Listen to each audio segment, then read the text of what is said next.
all of you. So, as part of our series on life coaching, we have launched this set of webinars, and today we'll start off with our webinar on conversations with teenagers, how to converse with them.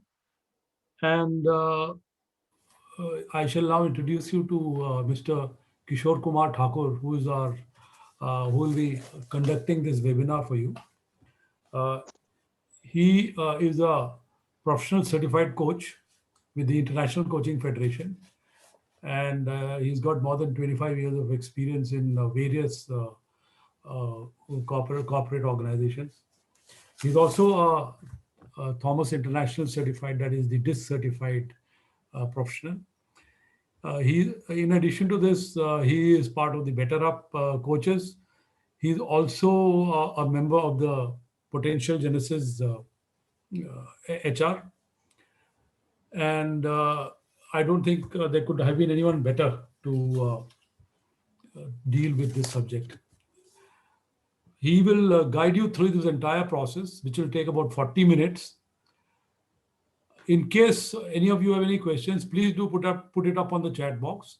However, we've allotted the last 10 minutes also for your question answer session. So before I start, I'll give a quote. Real children are never perfect, and perfect children are never real.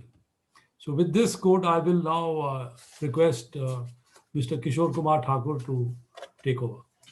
Please, sir, take over. Thank you, Vivek. Thank you. Let me share my screen. And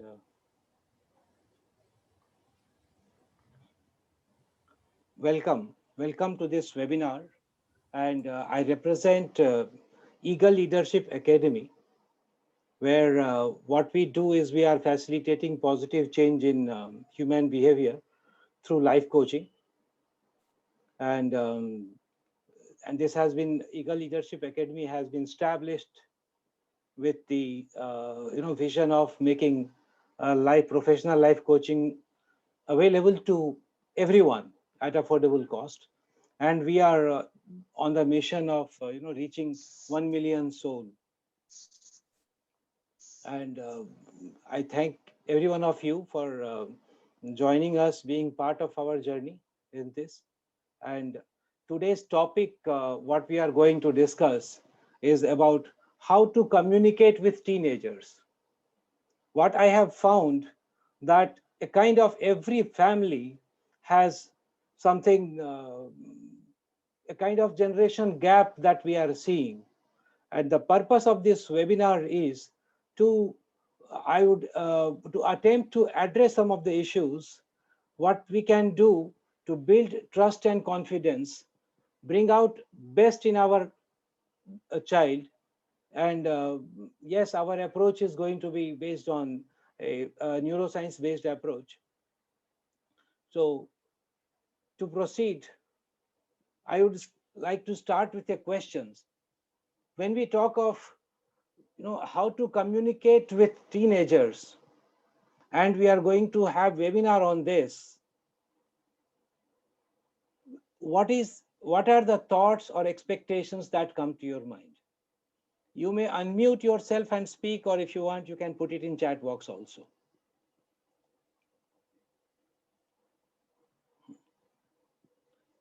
Because one thought that came to me, which was based on a kind of board that was put near a shop which used to sell seeds, agricultural seeds, and the meaning of that slogan was something like this: if you are not happy with the crop you are harvesting, it is the time to have a look at the seed you are sowing. And friends, what are those seeds? Basically, connecting this with present today's case, every one of us who are parent, we are expecting our child to perform at his or her best. We always want best. Does every child become the superachiever? There are we find there are differences. Some people are at average level, some above average, someone really super हाँ performer. कर रहे हैं ना I would request, please, if you are not speaking, then please mute yourself. It will help others. So, coming to this part, that every child who comes in this world is blessed with a very powerful supercomputer called brain and 24 hours. Now, even whenever at home we buy any gadget, recently one electronic gadget came in my home, and when we unwrapped the box, along with the gadget, we found something called manual, and it gave an address that we need to log into so and so site to understand how to operate that particular gadget, how to get best output out of it. Any smallest machine that you करते buy, रहते हैं you program get a manual. My question to you, or all of us understand, is this: that this child, a newborn baby, a blessing from God, when he or she visits our family, it doesn't bring any manual along with it. And recently I was reading an article that what could be the possible capacity of human brain, and the number that came to my mind was simply, it is a kind of unbelievable for me to, that it said that our brain is capable of doing at least 1 billion calculations per second. Difficult. How many zeros, right? 10 to the power 18 or something like that. So, what happens? Every child is gifted with a brain which is so powerful that it is capable of doing 1 billion calculations per second. But what happens? That brain, that supercomputer, starts getting programmed by the people around him or her, that child. We start programming that supercomputer with our thoughts, beliefs, and our limitations, without our knowledge, without our awareness, unconsciously. While we pass on the good information, we continue to pass on our limiting beliefs too. So before I get into direct into the communication part with the teenagers, I would like to share with you some basics of foundations of brain, so that it will help us to understand our brain. Basically, our brain, the major function of our brain or objective is minimize danger and maximize reward. Most of the time, our brain is always looking for threats so that it can protect us from such dangers. So, default action of our brain is to always look for threats. And what happens is, the consequence of this is, like, when you feel safe, you will be able to think clearly. If you don't feel safe, then you won't be able to think clearly. And same is true in case of our children too. And how will you know that brain is feeling safe? How to give that safe environment? And that is on your screen.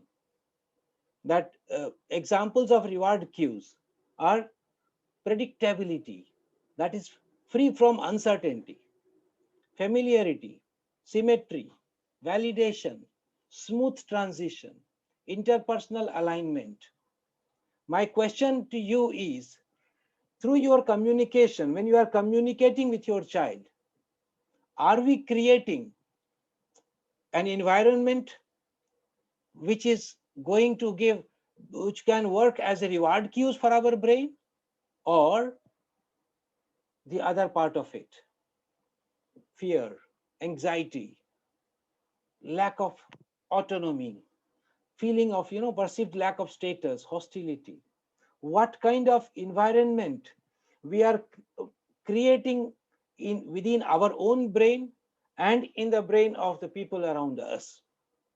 That will determine whether the person, you, me, or the people around us, is able to think, feel safe, is able to think clearly. If not, then what happens is automatic reaction to threat becomes our first priority, and brain continuously keeps itself busy and yourself busy in just in managing danger, so that you can it can help you to feel safe. To understand it better, I am not getting into the anatomy or physiology of brain, how it works, but for our understanding, I would like you to look at the brain as a three system. Maybe you can call it the red portion of your brain as survival brain. This portion, or what you call this as reptilian brain. This is located, just at the beginning point of your spinal cord. And the major function of this brain is to help you move away from threat, protect you from danger. So it controls all your movements, blood circulation, breathing, and so on and so forth. And then we have got the another part, this emotional brain, the orange one. So this part, limbic system, I'm not getting into the various other parts and subsystems into it. Just for our understanding, I'm just focusing on some basic part of it. So this brain, this emotional brain, is basically its function is, yes, feelings, emotions, storage of your memory, that part is your emotional brain.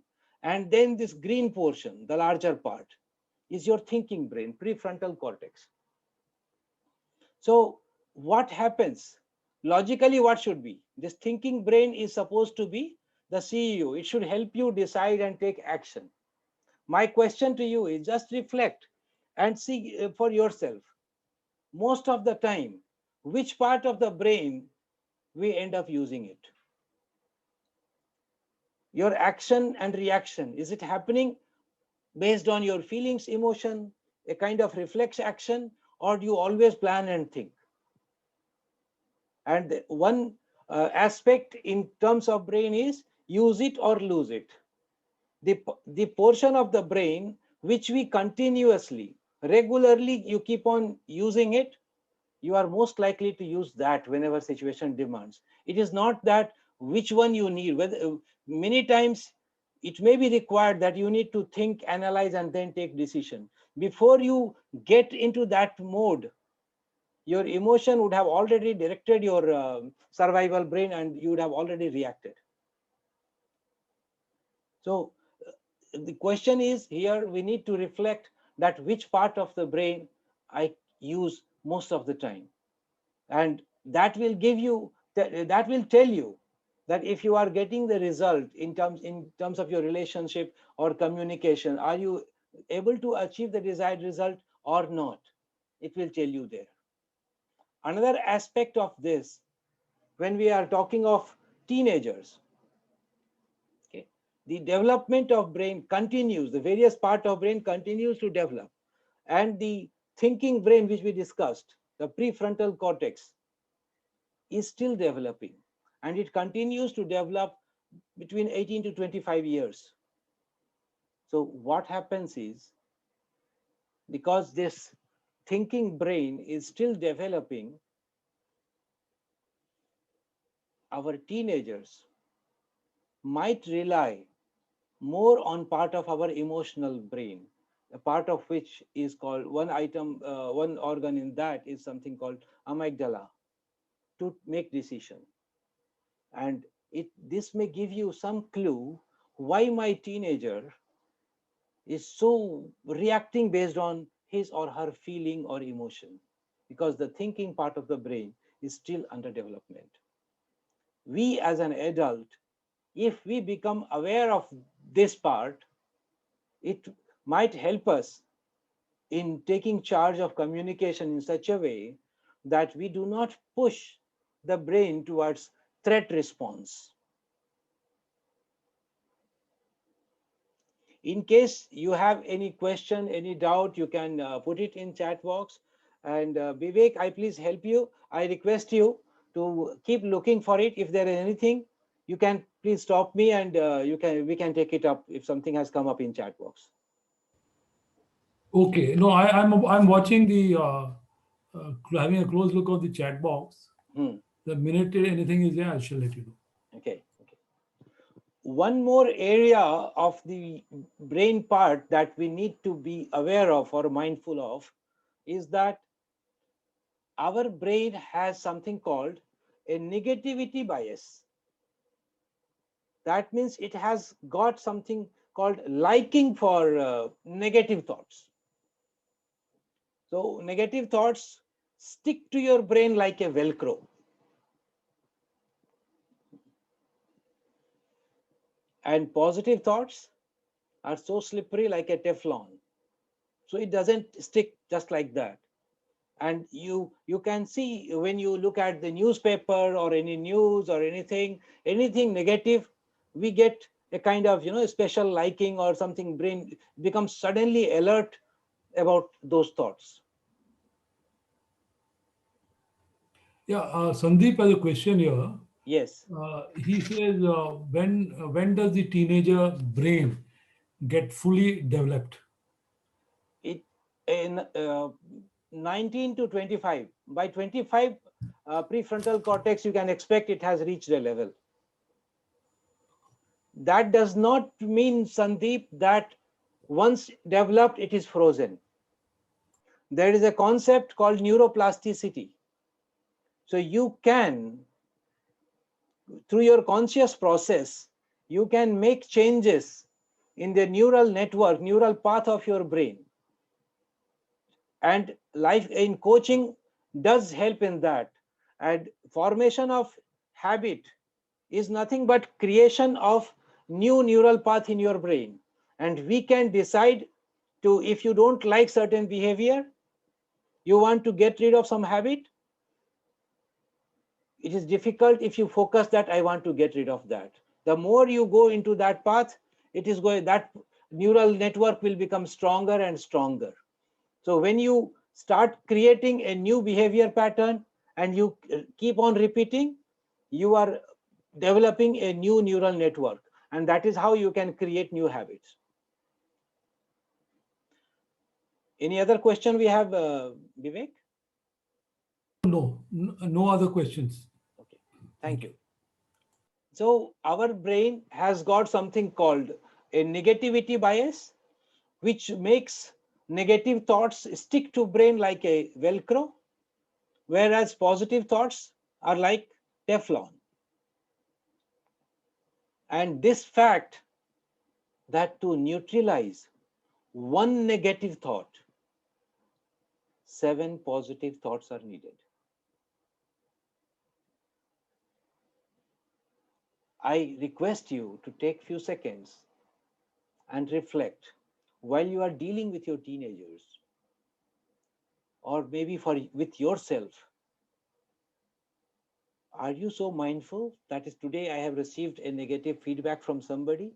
I need to give 7 positive feedbacks to neutralize the effect of that one negative feedback. Are we doing that? And if not, you just see for every single negative thought or negative feedback, 7. So how many deficit we are already in? Can we take a pledge to add more and more positive, and as far as possible, no negative?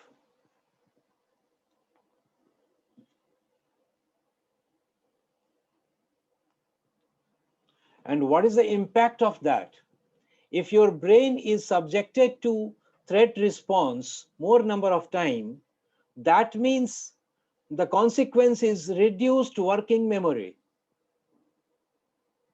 And if we are working with reduced working memory, what is going to happen to performance, problem solving skills? Do we have any question, Vivek?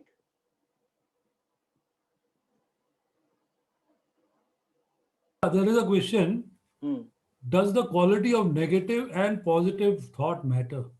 Some thoughts may be more intense. That's a. Hmm.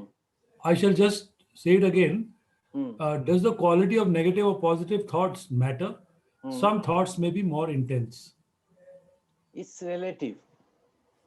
For you, something may be more intense because you might relate with it and you might accept it as reality, and that way it will stick with your brain. It may require more effort to get rid of that, which may cause emotional disturbance. It does. In what way that thought is coming, that input is coming to you, from which source it is coming, that also matters. Because if it is coming from someone whom you trust very much, you take it automatically. If some stranger is telling something, that person is nobody for you. You may not even worry about it.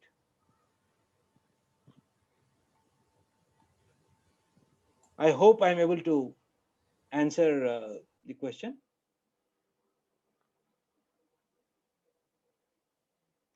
So the consequence of brain staying under threat response state of affairs is reduced working memory. It has impact on everything that you do. You cannot think clearly, so it affects your problem solving skill. You will have reduced field of view.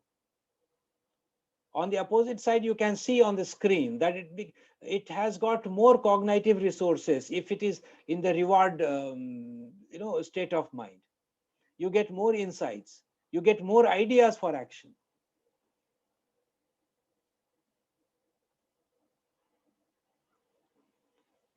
So in nutshell, our brain is always busy finding out where the danger is and how it can, what it can do to move you away from that danger. And this danger may not be real. Perceived danger is okay. Something you tell me which is not matching with the way I believe, I will consider, my brain will consider that also as a threat only.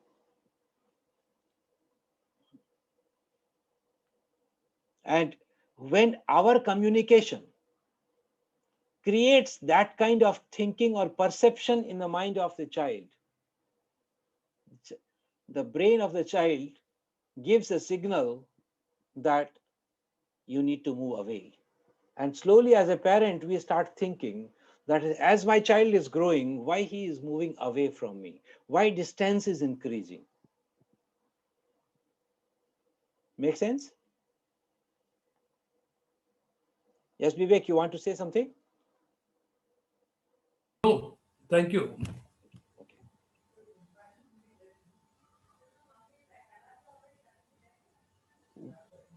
Here, my request is to just reflect. What can you do to create an environment of predictability? And I would like to hear your response. What would you like to do to create an environment of predictability, familiarity, symmetry, validation, smooth transition, interpersonal alignment, where the brain is seeing the cues for reward, and it is the child is able to open up fully. What as a parent or adult we can do to create that kind of environment among ourselves? Let us have your ideas, your thoughts. I'm taking a pause for a few seconds here. You can unmute and speak, or you can put it in chat box. I would say, Kishore, having transparent communication, Excellent. Hmm. that in order to create that safe environment. Hmm. Hmm. Very good. Yes. Thank you, Sandeep. Hmm. Do we have any other thoughts?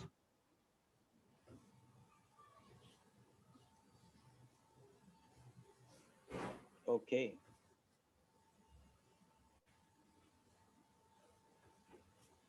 I would like to draw your attention to the stages of learning whenever we are learning, whether a child or we as adult, whether it is academic learning or learning a behavior, in our mind, in our brain, we go through these 4 stages. And I would like to take you through an analogy with an example. Let us consider a case, a small child who has never seen anybody riding a bicycle. That child is in stage 1, ignorance. That child doesn't even know that cycling is something, an activity to be done. I should be doing, I need to learn that. That child doesn't know. This is the stage 1. What happens is, one fine day you take that child for a walk and in a park, and there he or she sees other boys and girls of similar age, whether it is tricycle, toy cycle, or bicycle, and they are riding and moving freely. And now this child develops a longing, that is, I need to learn. Now this child knows that there is a skill called riding a cycle, and I don't know this. What happens then? It will start asking for it. Why the child is asking for that cycling?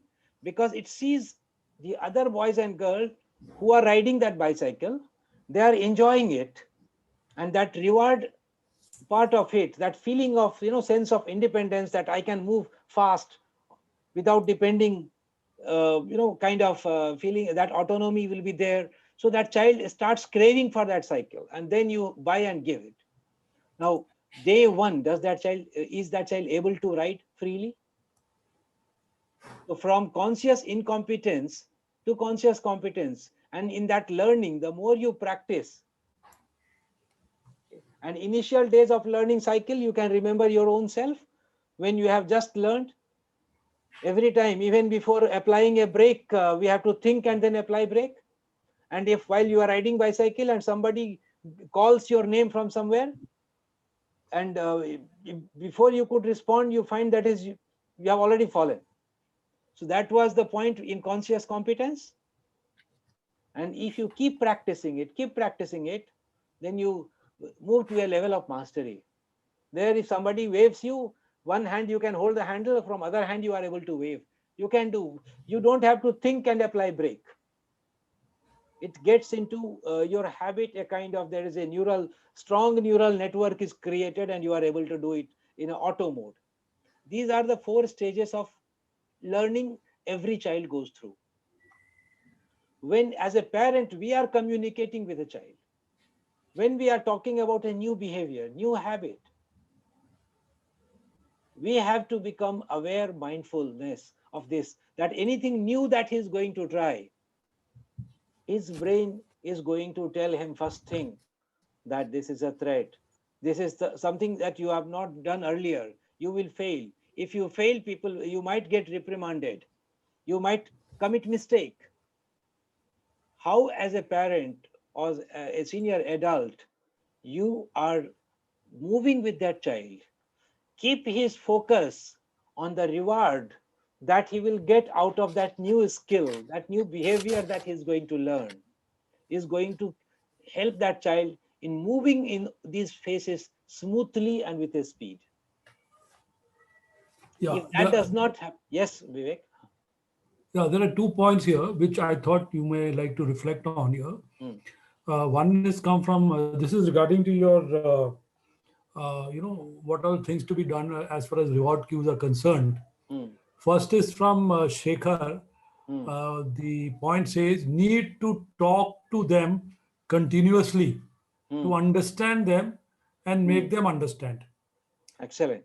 Mm, And the second one is from Deepak, and which says an open, friendly conversation. So one is excellent. need Mm, to talk to them continuously to mm, understand them and make them understand. mm. And the second one is an open, friendly conversation. Yes. So I thought you And may like to reflect on this. yes, excellent. And in open, friendly conversation, today morning I was having a life coaching session, And when I talked about open, friendly conversation, this topic came, and he said, I don't, I tell upfront, whether it is with my child or my spouse or my boss, whatever I feel, I tell. And then a subject matter came for discussion, that somewhere in our scripture, maybe some part of Upanishad, I remember having read about truth. And what it says, Satyam Bada or Satyam Briyat. Speak the truth, always speak the truth. But the statement does not stop there. We need to have a frank, transparent conversation. You should speak the truth.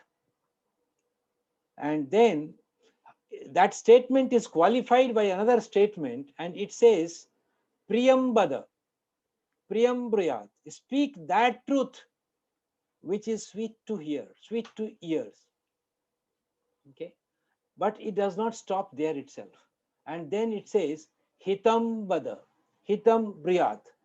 So speak the truth, only that which is, sweet to ears, and third one, which is good for yourself and for others. So if your truth, transparent, open communication, if you manage to keep within, qualify with these three, I hope you will be able to improve the level of communication. Okay, moving ahead. So next question, you can either put it in chat box or speak. You can say, how do you feel when you are communicating with teenagers, and why? If the conversation goes for more than 5 minutes, how does it start sounding like?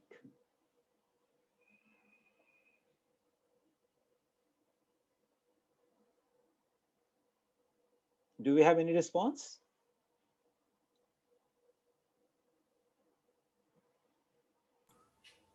Okay. No, not yet. Yes. Not yet. So I can understand the silence is open secret. All of us know that. Difficult to admit sometime. So I am moving ahead. If we know what is the true role of parenting, and let me tell you, all of us know that. If we didn't know, we would not be doing it. We know it very well. Okay. The true role of parenting. And somewhere I read that parents want, if you want, you can recommend my name for Nobel Prize for this new discovery, which I am going to tell you. Okay. Every parent want the very best for their children. Is it true? They want to raise their children to be happy and healthy. Okay. And for that, the most important single role of parenting is to love and nurture your child and build in them feelings of high self-esteem and self-confidence.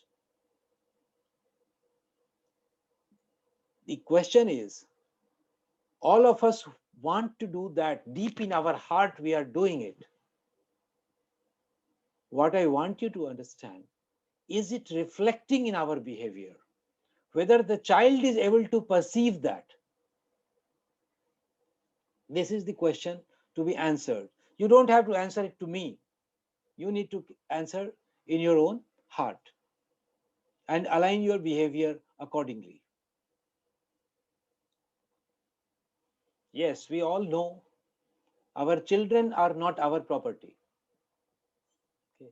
But yet, you will notice around yourself, some parents, they feel their children are behaving properly only when they are doing and saying what their parents want them to do. If the child's behavior differs from the parents' expectations, the mother or father responds with criticism. And when Our behavior, when we start behaving in that manner, does it not sound as if we are treating our child as our property? You have all rights to differ with what I say. You don't have to accept everything what I say. And I would love to hear your comments.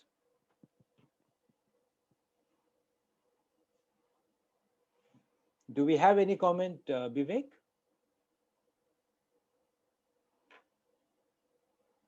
No, No issues. not yet. Okay, fine, it will be coming. No, we don't have any comment. Fine, no issues, it will be coming. Okay, I'm moving on. So what I thought, that objective of our communication, our interaction should be to develop a healthy personality in our children. Okay. How do we understand, what do we mean by healthy personality? And I would like to hear your views on this. Everybody is welcome. You can just unmute and say whatever thoughts comes to your mind. What do you understand by healthy personality? We need to develop that within ourselves as well as in our children. So I'm taking a few seconds pause to hear if anybody wants to unmute and speak, or Positive perspective on life. say again, Sandeep. A positive perspective on life. Excellent, excellent, very good. Yeah, balanced life, that is overall growth in all aspects. Very good, Armugam. Yes, we have any other thoughts?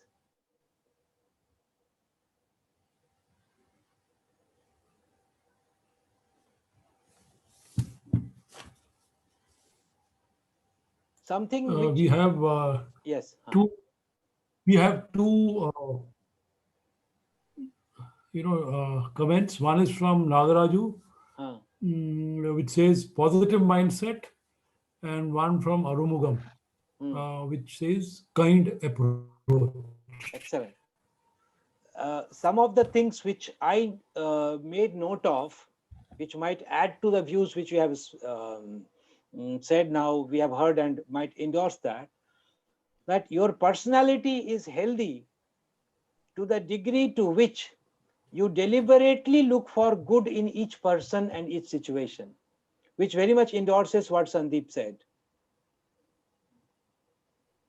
Another point which I came across was, your personality is unhealthy to the degree to which you look for bad in people and circumstances. Okay. Another thought that I came across was, your personality is healthy to the degree or to the extent to which you can freely forgive people who have hurt you in some way or other.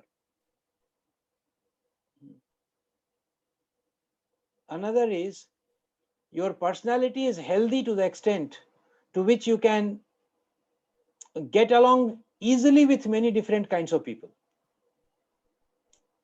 Basically, for our discussion, I thought these three parameters on which I can check how healthy my personality is, and through our communication with our teenagers or with our children, we can help them develop a personality like that. Okay. And how we can do that? You can start with, this is not the end, you can start with asking question, is my communication with my child is helping to build self-esteem, self-confidence? Am I helping my child to develop resilience, and so on? Okay. And coming back to that, to be able to do, what we need to do is ask question to ourselves. Am I listening? Are you really listening? What we need to learn is, how can we practice active listening?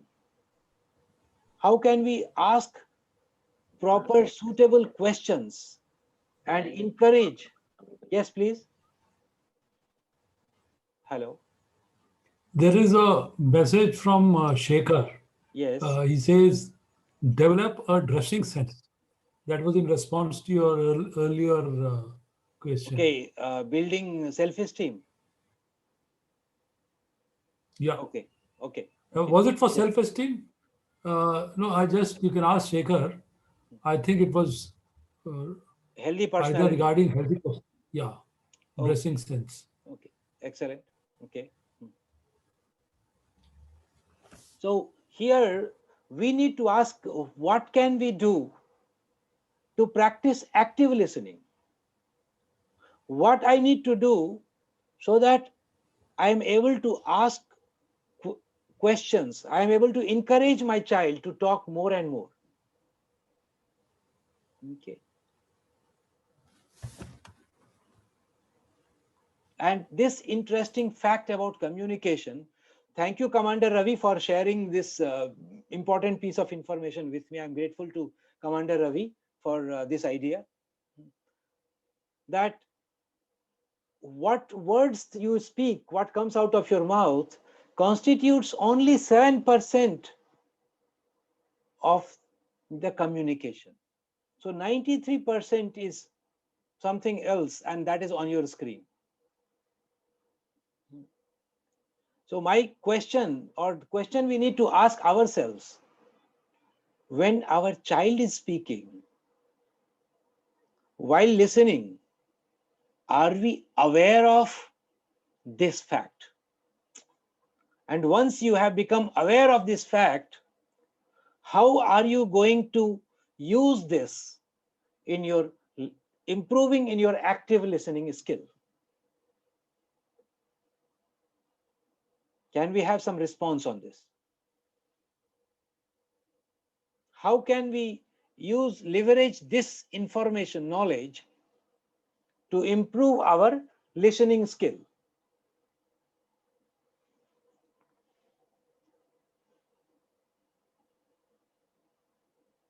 Do we have any response? You can unmute and speak.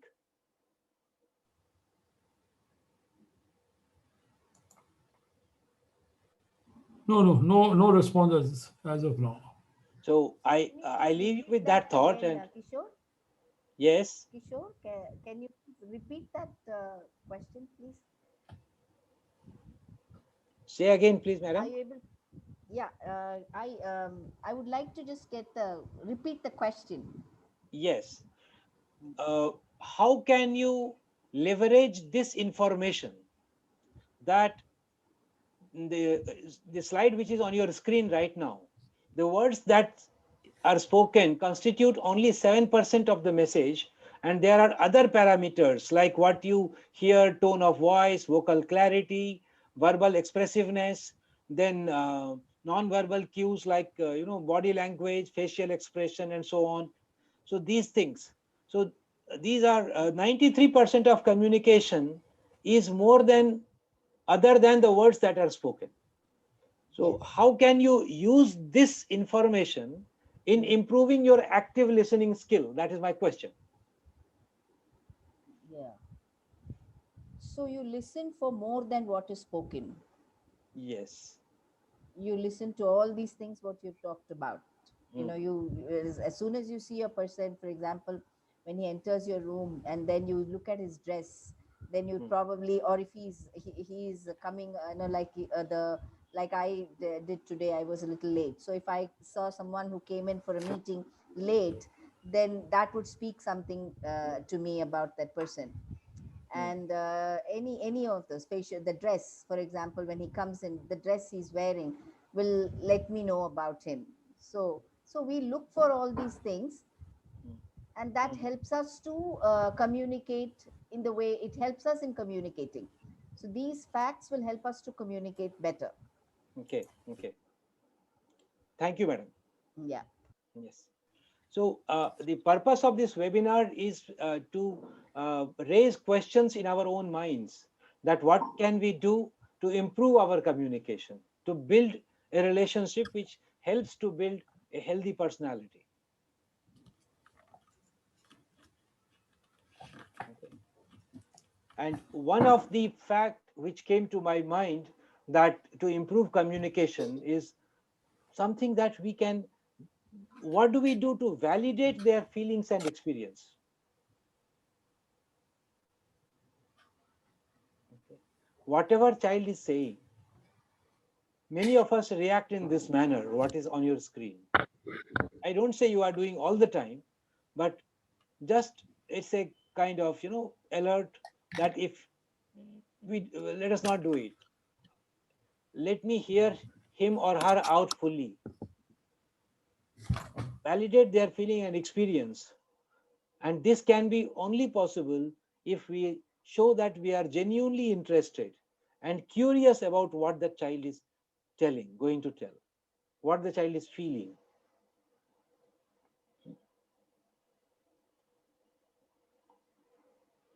And that is possible when we practice empathy. During our communication, we need to practice empathy.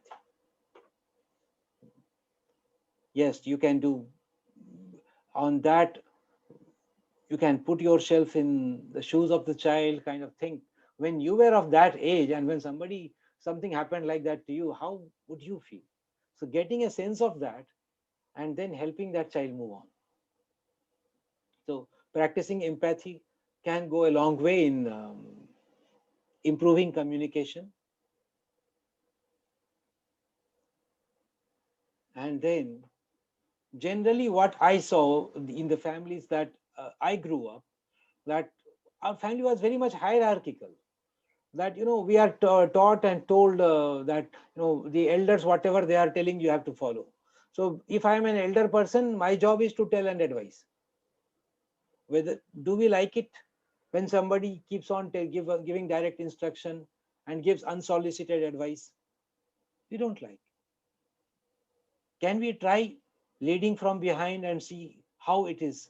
It may not come immediately. If you try doing something, it may not come just like that, but maybe we can learn about it, that how it can help.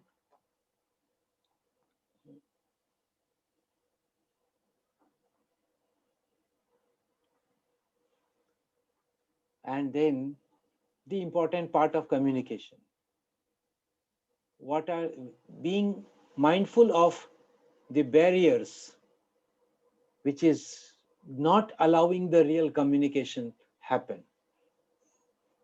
What could be those barriers? If you have any thought, you can put it in chat box, or you can unmute and speak up. Some of the thoughts which came to my mind, the barriers which I have personally experienced, was that I used to do a lot of, I used to interrupt my child. The moment child would start speaking something, I would know that is what he or she is going to tell. So I would just stop to save time. So interruptions and distractions are the area. Looking at the mobile phone and just saying, Very true, very true.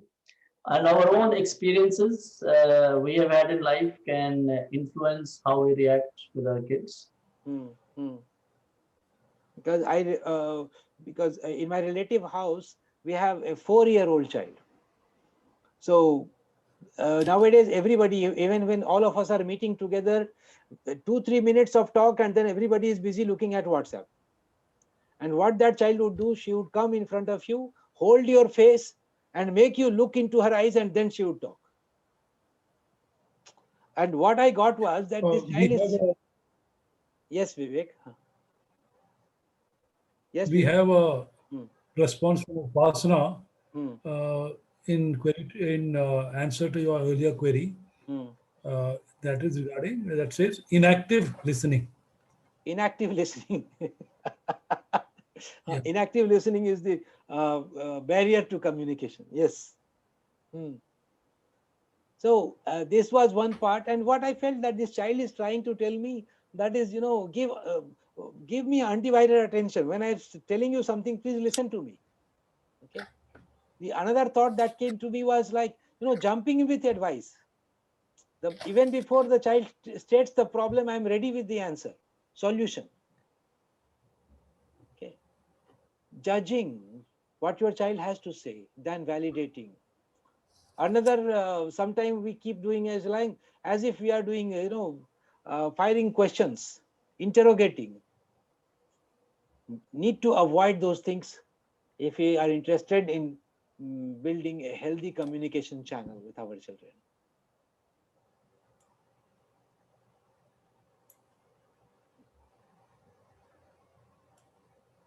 I request you to look at your screen and think of the last communication you had at home, whether it is with your child, spouse, or anybody. Okay. And just see where, which part of these 5 words, where do we end up spending more time? Is it drama or problems or details or planning or vision? If you need any clarification, you can ask, I can explain on this. But I want you to reflect where we end up spending more time. And that will tell you the quality of communication channel that we are able to establish.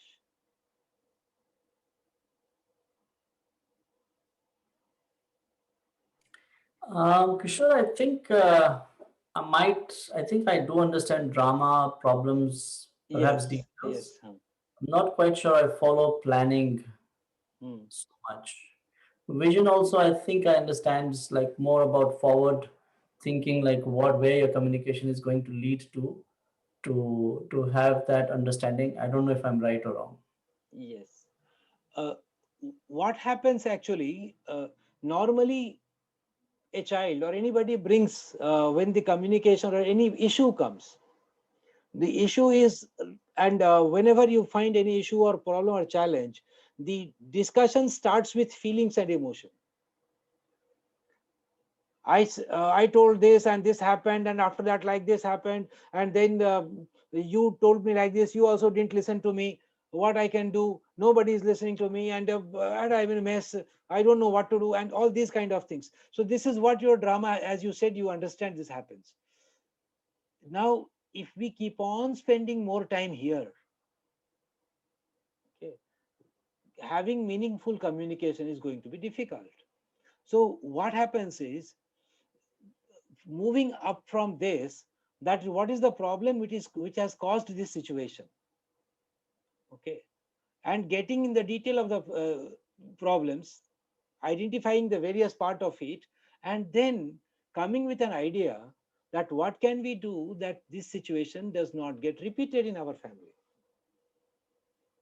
So once, even if you have discussed that part without emotional charged up situation, what happens, basically you are creating a kind of a system that at least for the same problem you will not have another drama. That family knows that, okay, we have a strategy of dealing with these kind of situations. So need to look at with the angle that is, okay, when conversation is happening, everybody may not be like that. At least one adult can think, okay, we are spending too much time here, what can we do to move up? Okay. And what is the vision? What is the larger goal? Larger goal is having a very positive environment, keeping the brain away from threat response, creating a cues for reward for our brain so that everybody is able to think clearly, work positively. I don't have, for every negative words spoken, I don't have to look for, create a situation for 7 positive thing. So instead of adding negative, what can I do to add more and more positive? So that could be the vision and planning part.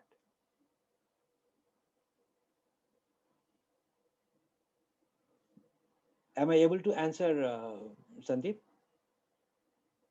Um, I'm still a bit confused about the vision. I followed the logic behind the drama to problems, going into details, and planning in terms of finding ways so that of dealing with this when it recurs or so it doesn't occur again. Hmm. But I'm And missing. Yes, vision and part. the vision part here, vision is for the family. What kind of environment you want to have in the family? Right. Okay. Okay. If you are in a family situation, I'm not talking of corporate situation right now. Yes. Yes. Yes. Of course.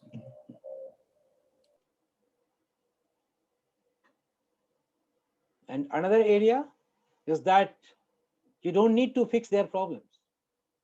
We need to help our child to come to a solution by themselves. We need to talk to them, treat them like an adult. And we need to figure out ways and means what can be done to build a mutual respect. I think someone responded initially, right? That we need to respect them. So with this, I am coming to the summary part of it. I leave you with wheel of change. What is that you would like to add in your communication behavior, which will take your communication to next level? I request you to reflect. You don't have to answer to me right now. It can be your own homework exercise, that identify a couple of things that you will add in your communication behavior. What is that which is causing irritation in your communication? What you will eliminate out of that? And which part, what is that which, you know, you cannot take it out fully? Some of the things that is you understanding that is your child prefrontal cortex is still under development. So it is, if the child is acting more out of feelings and emotional, accepting that child, yes, it is okay. Okay. Or same way your own behavior part, which you are not able to change everything overnight, still learning to live with that. And what is that gems that is working for you, which is serving you?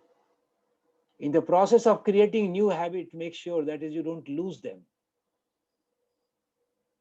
So I leave you with the thought of this wheel of change.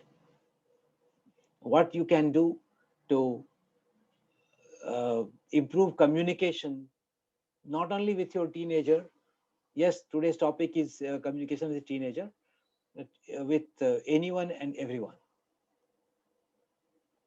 And again, the objective is to create a state of mind inside your brain, a situation that your brain is doesn't find a threat, creating more and more cues for reward. So with this, thank you very much for listening. I'm open for question answers.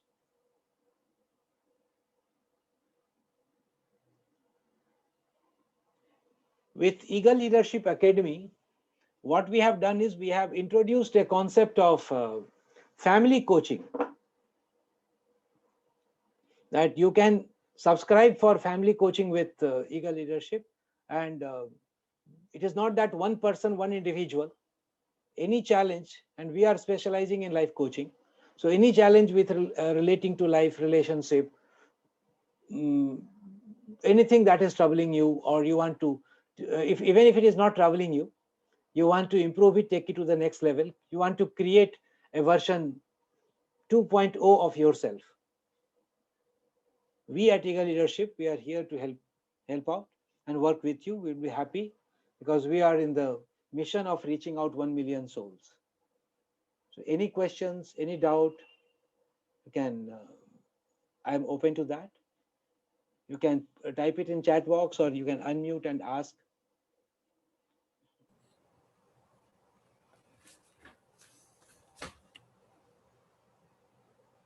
Do you have anything coming, Vivek? No, nothing as yet. Oh, that means presentation has been very clear.